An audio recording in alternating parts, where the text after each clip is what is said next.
This is a Sports Catastrophe production. Hey there, Heather, ho there, it's Jeff Cutter Diamond. Welcome you to another Sports Catastrophe on this date. And on this day, May the 25th, in the year 1991, the Pittsburgh Penguins completed a 6-game series against the Minnesota North Stars to win the Stanley Cup and give Mario Lemieux a trophy he so craved after Wayne Gretzky won several cups. The 91 Stanley Cup was massive and all that. In history, this was the first time since 1981 that a Canadian team was not part of the Stanley Cup Finals. Because 82, Vancouver were in the finals. 83, 84, 85 was Edmonton. 86, Calgary. 87, 88 were Edmonton. 89 was the Battle of Canada between Montreal and Calgary, and 1990, Edmonton. This was amazing. So this was the last time in NHL history that the season ended before June the 1st, because buoyed by the players' strike of 1992 on April the 1st, the Stanley Cup Finals had to be played into June, and then they started playing June and all that. So anyway, this was a huge final. For Pittsburgh, it wasn't an easy task. They were actually the number 3 seed in the divisional semis. Now, they played the playoffs similar to what we see nowadays in the NHL, like in the Stanley Cup playoffs, but with a twist. In the 90s, you played within your division. The top 4 teams from each division would make it to the playoffs.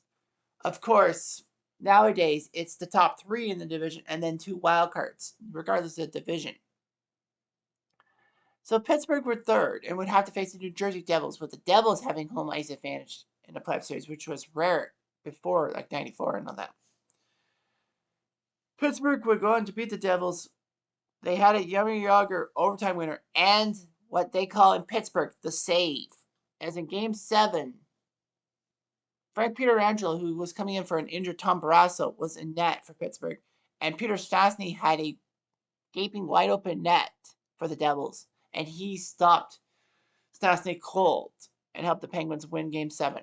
Then they would face the Washington Capitals, beat the tar out of them in 5, and then they faced Boston in a classic conference final, which saw Mike Milbury blow his top and would actually start a lineup of goons. All that. So anyway, the Penguins knew they had to do something about it. And let's not forget in 91, they made that massive trade with the Whalers that picked up Braun Francis, who was well beloved in Hartford. Also, Alf Samuelson, and I believe John Cullen was also sent to Pittsburgh in that deal. On the other side of the coin, though, the other conference winner was Minnesota. And Minnesota had a massive definition of a Cinderella story.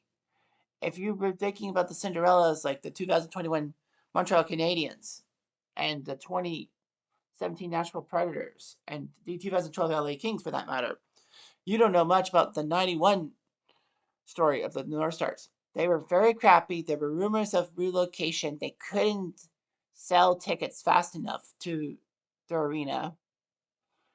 It was just unbelievable. However, somehow, some way, the North Stars, the plucky North Stars, got themselves into the playoffs.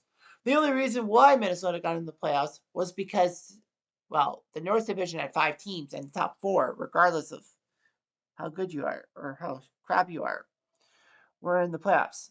Fortunately, the North Stars can take solace in the fact that the Leafs were very much craptacular. The Leafs were terrible and would have had the number 2 pick in the 91 draft while they were the second worst team. Quebec was the worst. There were rumors circling that Toronto and Quebec made trades with each other. The reason being was because the Leafs didn't want the number 1 pick, because the number 1 pick would have went to the Devils, because the Leafs traded their first round pick in 91 in the 91 draft to the Devils for Tom Kurvers, which didn't work out. The Devils would pick up the Leafs draft pick and take Scott Niedermayer 3rd overall, which was pretty impressive. So the North Stars were were about to get their goose cooked by the Chicago Blackhawks, the top team in the NHL. I mean, they hosted the All-Star game, and Belfort put up 43 wins in his rookie campaign.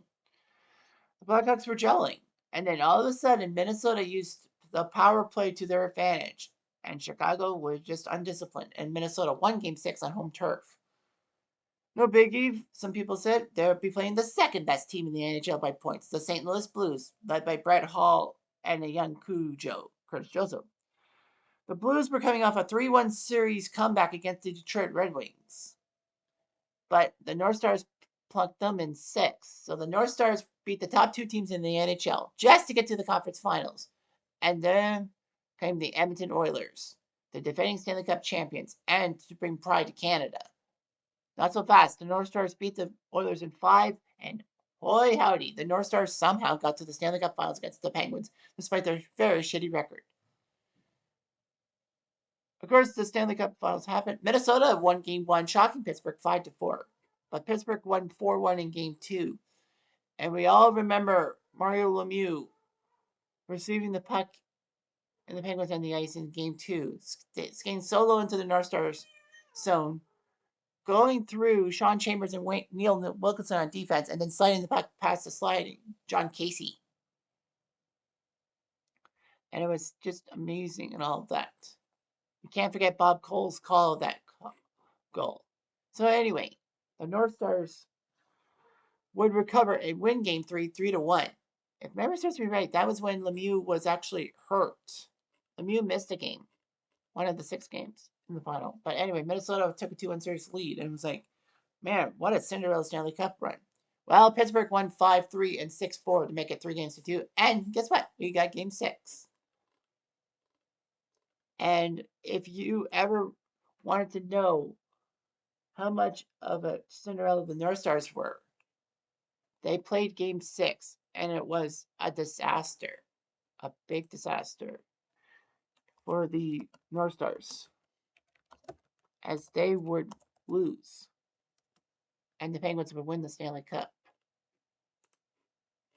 How bad was it? Well, here's the scoring summary. After Minnesota took a penalty, Neil Broden went into the box for interference. Alf Samuelsson, of all freaking people, scored a power play goal assisted by Brian Trottier. Yeah, he was a Penguin. And Peter Tangalani. At 12:19, Mario Lemieux, short-handed, with 2 Penguins in the box, Kevin Stevens and Gordy Roberts, and a North Star in the box, Mike Modano, somehow scored from Larry Murphy to make it 2-0 Pittsburgh. And then on the power play, once the 2 Penguin penalties were up and Modano was still in the box, Joey Mullen put in a big goal from Tagliani and Kevin Stevens, 3-0. Second period, Bob Erie. Remember him? Penguin fans will know who he is. But anyway, Bob Erie scored from Yager and Lemieux to make it 4-0 Penguins. And then Ronnie Francis, the guy that the Penguins mortgaged the trade with Hartford with, scored the goal with Joey Mullen with the assist, 5-0. And then Mullen puts up his second of the night from Stevens and Samuelsson to make it 6-0. And then it was just cruise control from there. You're thinking, well, the North Stars are going to score a goal. They didn't. Jimmy Paek, Paek, who became the first player of Asian descent to win a Stanley Cup, and it is Asian Appreciation Month, scored a goal from Mario Lemieux. It was just amazing seeing this guy, number 2 for the Penguins, score to make it 7-0 Penguins. Lemieux would pick up another assist on a Larry Murphy goal in the power play. And Lemieux had 1 goal and 3 assists. And he had back problems, too.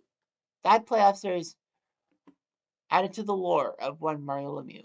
The Penguins won. The North Stars just couldn't believe it. John Casey and Brian Hayward both were just spectacular in the net.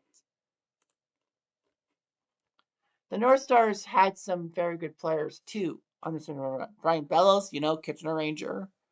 Broden, John Casey, Sean Chambers, Alf Dolan, Stuart Gavin, Brian Hayward, Mike Modano, Brian Propp, Doug Smale, Bobby Smith, Mark Tenorti. Yeah, it was just amazing and all of that.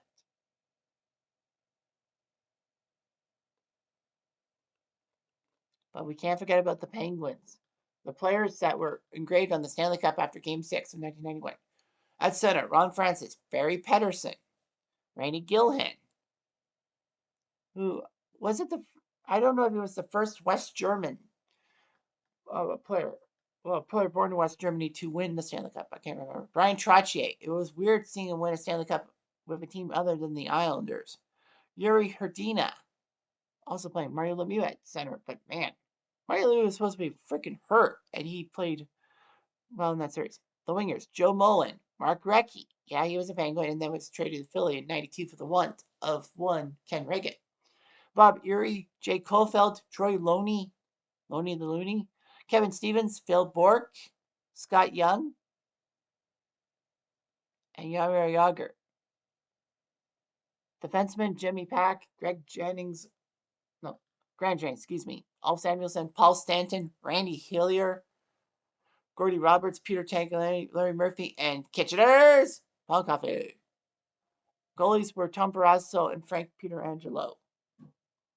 Wendell Young got his name engraved on the cup because he played a few playoff games for Pittsburgh as the backup when Brasso got hurt. So anyway, yeah, Jay Caulfield played only 23 games, but yeah, his name is engraved on the cup. Barry Patterson did not play in the 91 playoffs, but because he played 46 games, and at the time, if you played half the season with a team that won the Stanley Cup, you got your name engraved on it. There were scouts and all that. Peter McGuire, who is well hated in TSN land, got a Stanley Cup ring as a scout. Yep, Randy Gillihan was the first German-born player to win the Stanley Cup, and Jimmy Pack was the first Korean-born player to win a Stanley Cup.